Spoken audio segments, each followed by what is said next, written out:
Now this video is about using your calculator to help you sketch trigonometric graphs, which are often a requirement on your AS level exam for math. Let's see. The first graph that I have to sketch is for y equals to sine 2x.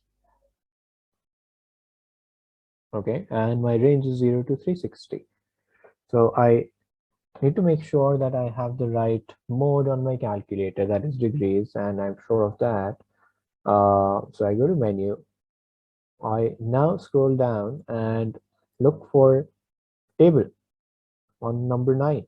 I could have just pressed number 9 and gotten here, or I could just press equals to. Now just asking me for a function, and what I'm going to do is I'm going to plot sine 2, and you press alpha and there's an x. That's what you need to press. It's also asking me then for g of x. So essentially I could also have the other function here as well, but right now I'm just going to skip that part, press another equals to.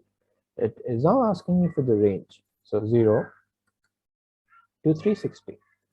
Remember that the step of these trigonometric functions are by default 90.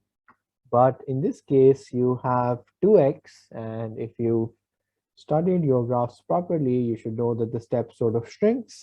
So in this case, I'm going to take a step of 45.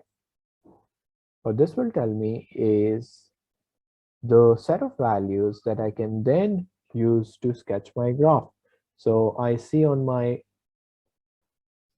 table that I need to plot 0 against 0, then I need to plot 1 against 45, and then again at 0, and then at 135 there's a -1, so I go down and plot it here.